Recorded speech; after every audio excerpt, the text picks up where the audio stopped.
Hi, everybody. It's Lori Seeley, Functional Medicine Health Coach. And today I want to talk to you guys about poop.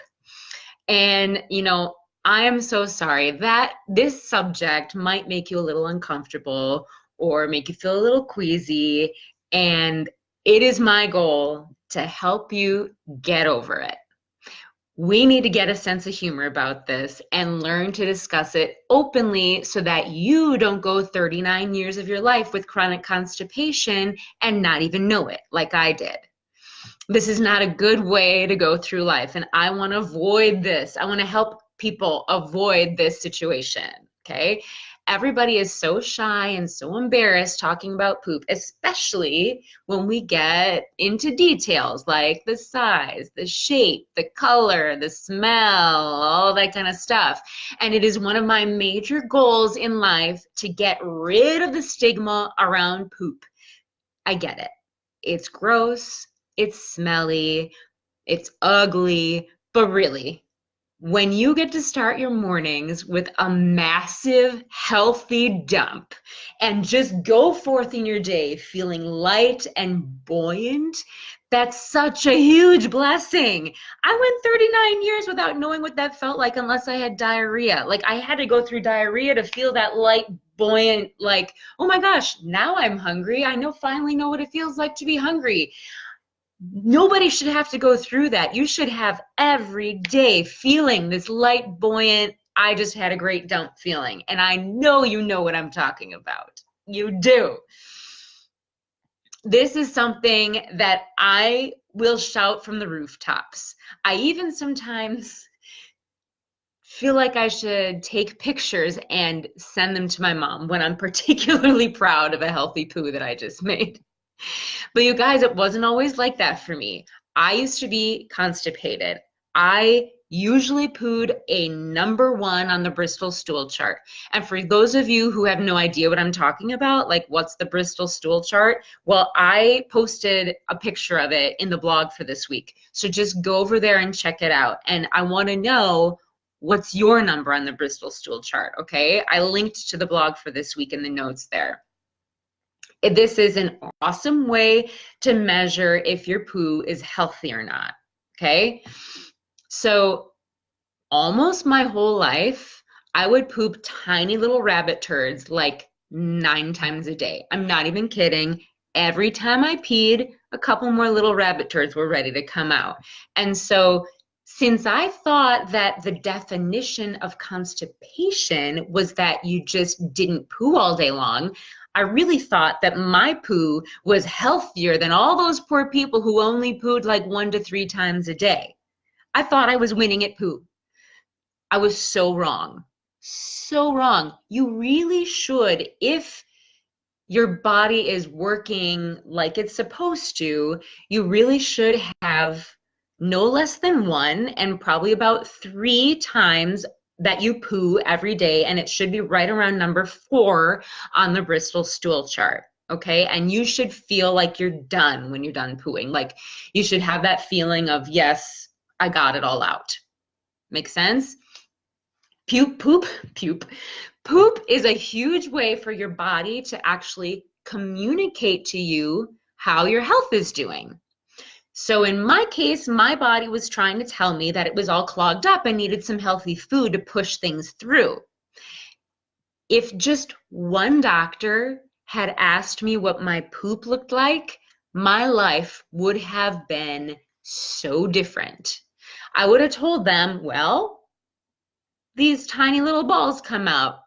A lot of times they float. Like seriously, sometimes they didn't even flush. Like my boyfriend would be like, "You didn't flush." And I'd be like, "Is there any toilet paper in there?" No, my poop is buoyant. Deal with it. Okay, it's not supposed to be that way. I really thought that that's just how it's supposed to be. No, it's not supposed to be that way. Your poop is not supposed to float, and it's not supposed to be tiny little balls. It's just not. Okay, and don't even tell me, "Oh, that's just how I am. It's been that way my whole life." I was that way my whole life. It was wrong. I fixed it, and I'm feeling so much better. And so many people can do the same thing, okay? So that alone should have been, if my doctor had had the thought in his mind, to ask me what my poop looked like and I answered him, then that should have been a big red flag to tell him something just ain't right. And you need to change your diet, lady. Okay. But no, 39 years of constipation peppered by occasional diarrhea that I ignored caused me to develop a huge candida overgrowth that took over my life for years until I finally beat it. Let me be clear. The constipation didn't cause the candida overgrowth. The constipation was a symptom of low gut motility caused by low serotonin, insufficient magnesium, low thyroid function, and a bacteria imbalance. The constipation was my clue that I needed to investigate what was causing it. But since nobody talks about poop, I didn't know that I was constipated. We need to end the cycle of silence. Okay? Poop is an important conversation for you to be having with your friends, your family, at least your health professionals. Okay? There are so many people with various forms of IBS and all of the imbalances that cause it. We need to start this conversation about poop. We need to keep it going out in the open so that more people can avoid dying of colon cancer, like my grandpa and my great grandma. Listen, I saw what it was like to die like that, and that is not how Lori is going out. So especially for my Candida warrior peeps, constipation is a really big problem. Not only is it a symptom of a lot of other things that can be going as underlying problems, but it's also something that causes the candida to grow and thrive.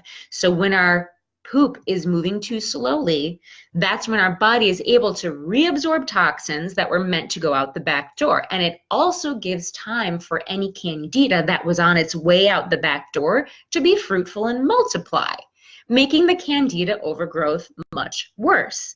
So, like rule number one, if you are fighting candida, you need to make sure that you're not constipated.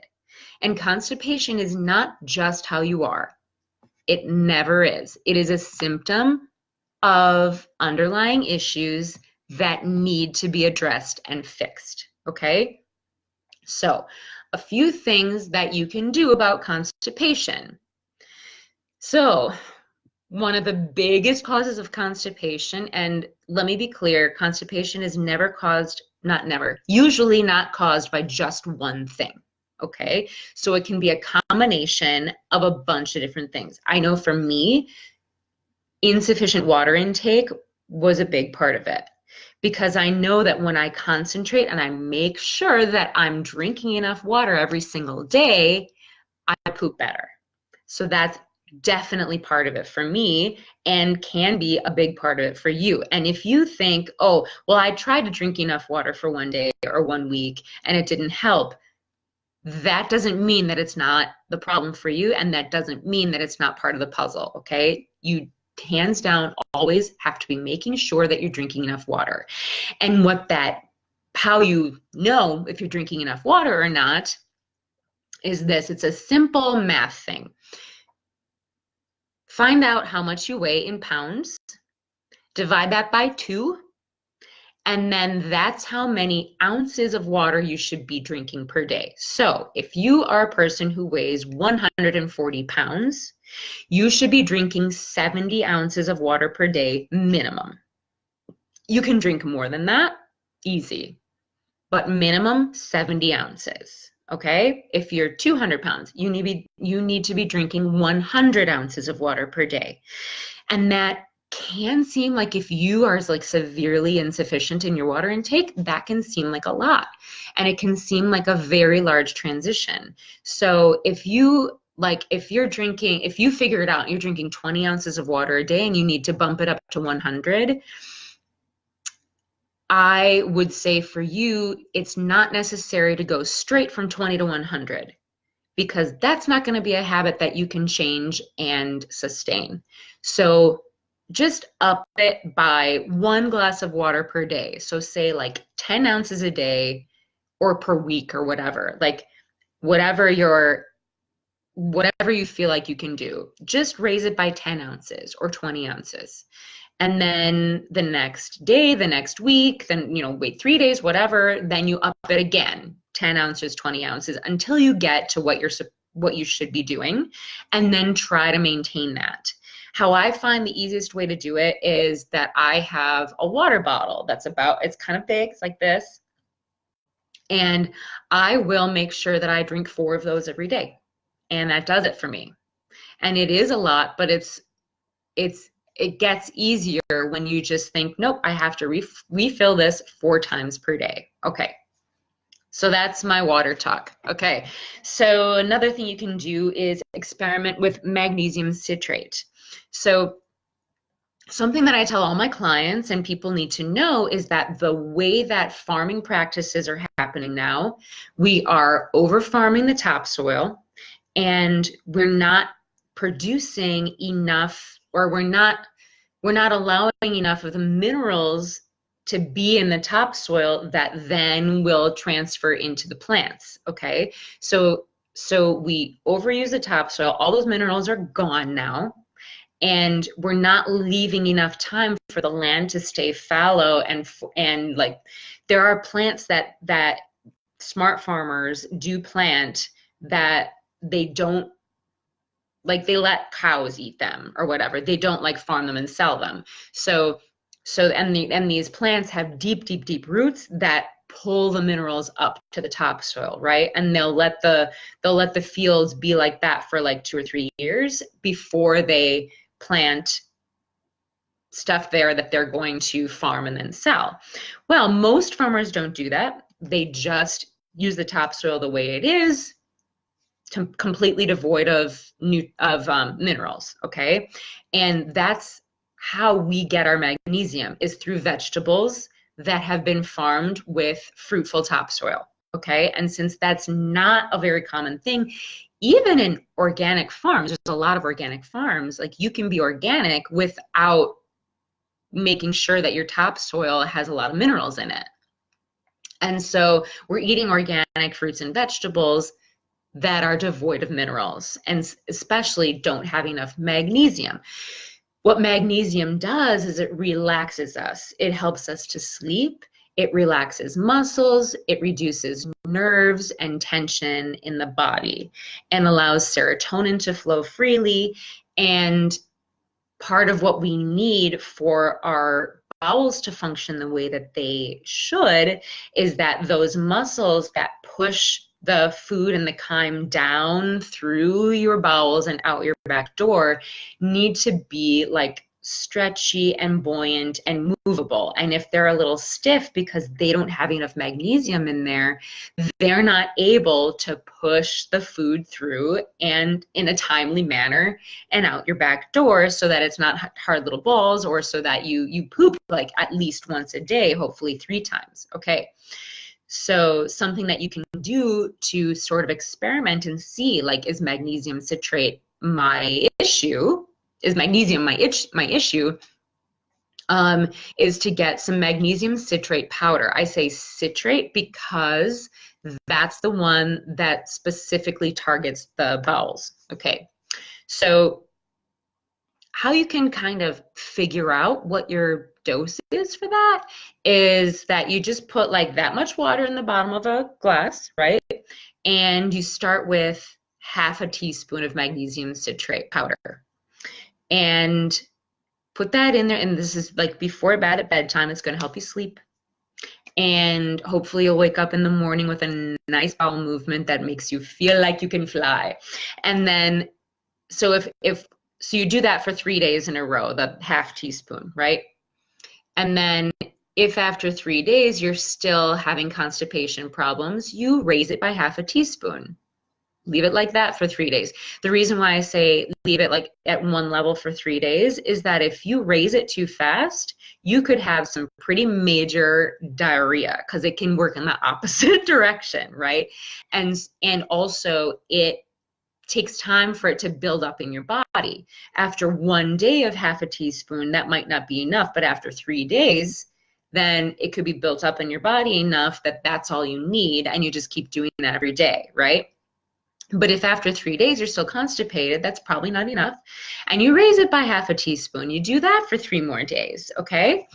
And then if that's still not enough, you raise it by half. So you keep raising it by half a teaspoon, letting it go for 3 days. You take the same amount for 3 days until you figure out what your ideal amount of magnesium citrate at night is. And then you just stay at that level. For me, it's 1.5 teaspoons. And then I did find that if I had less than that, I had the marble poops. If I had more than that, it was diarrhea. So that's how you know that you've had too much. If you've had like 3 days, then you're good. And then you try the next, you go up and you have diarrhea, then you know 1/2 teaspoon less than that is your moneymaker right there. So for me, I found that if I had less than 1.5 teaspoons, I had the marble poops. If I had more than 1.5 teaspoons, I had diarrhea. And so 1.5 teaspoons was my sweet spot, but it gave me these like long, skinny poos.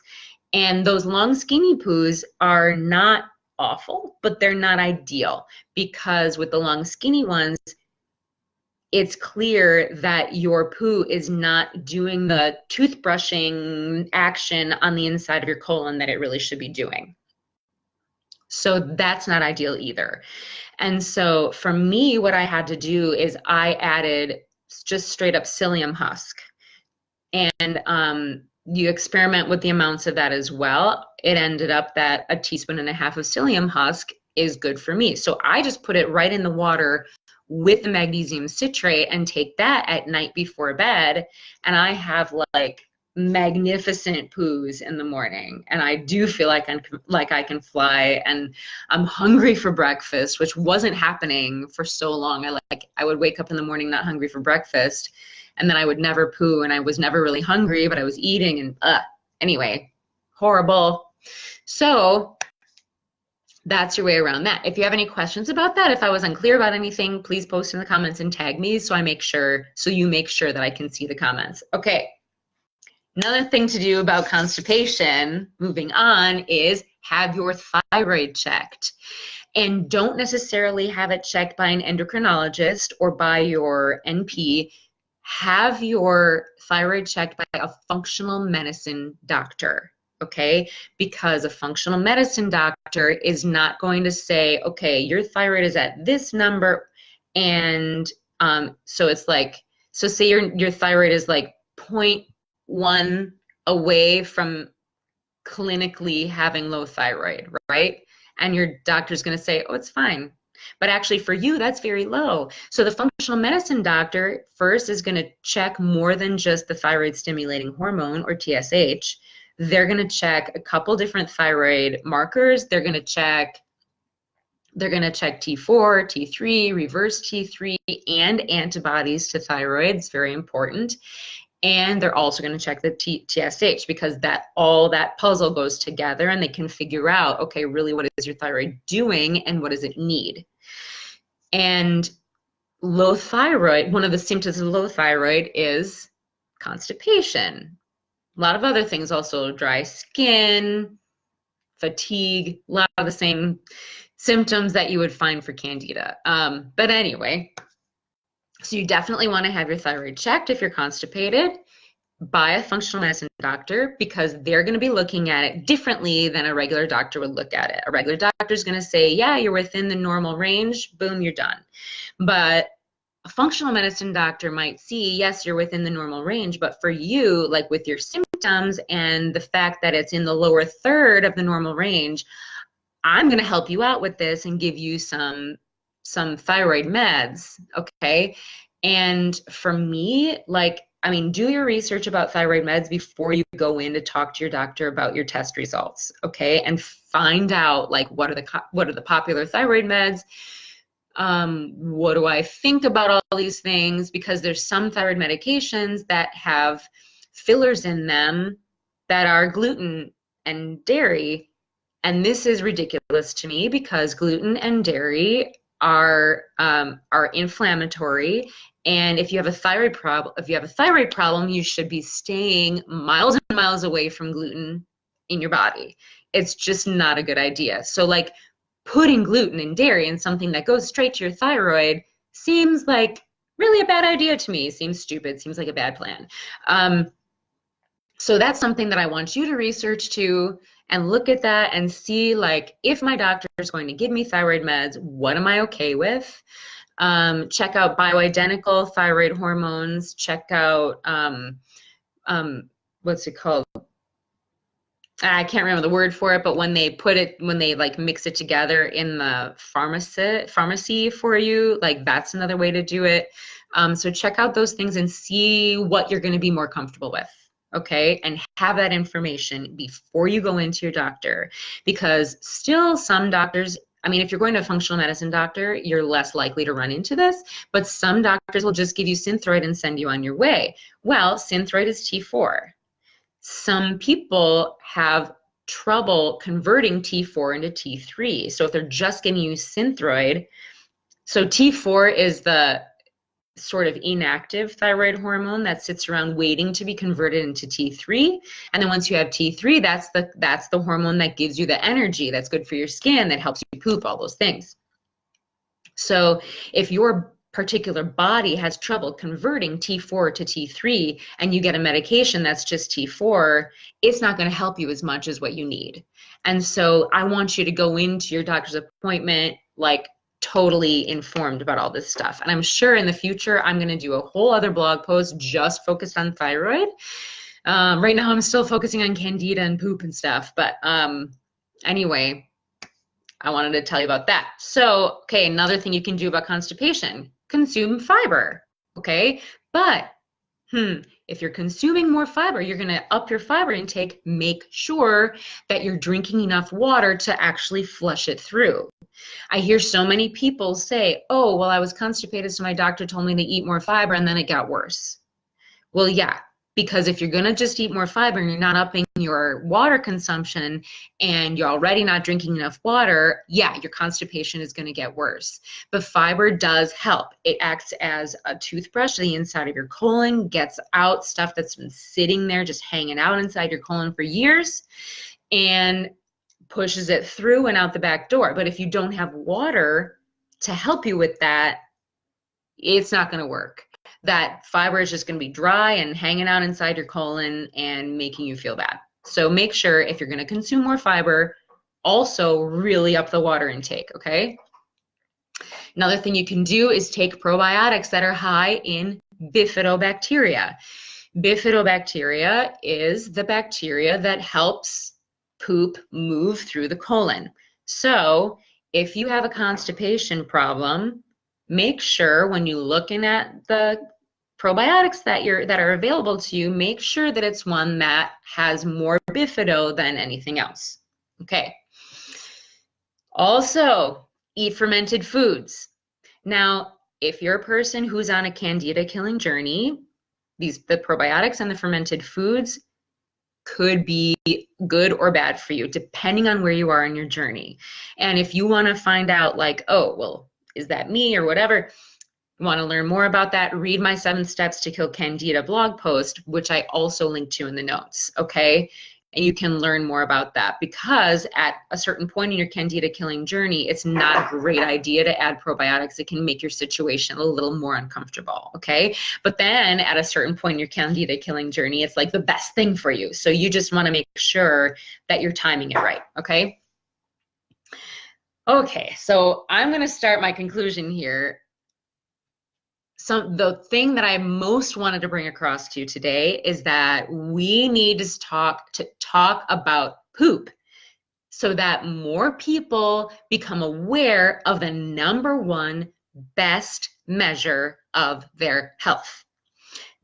And I want fewer people to end up suffering with candida overgrowth like I did, because I had all these imbalances that then led to like slow poo and candida being able to like grow and thrive. And this is not good. This is not how anybody wants to go out.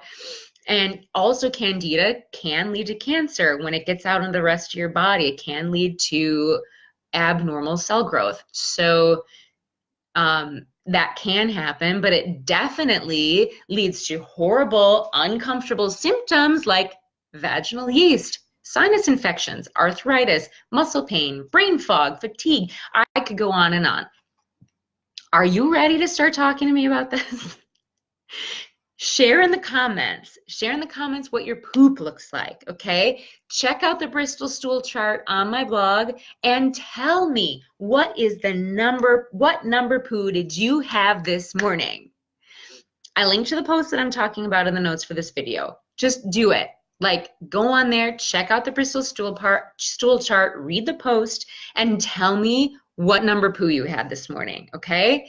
And as always, if you are ready and serious about killing your candida and repairing your gut, set up a strategy session with me where we can discuss your situation and see if we're a fit to work together. I linked my calendar in my notes as well. So you guys, read the blog post. Tell me what your poop looked like this morning. And if you want to see if you want to work with me, click that calendar link and set up a strategy session with me. All right? See you next week. Bye-bye.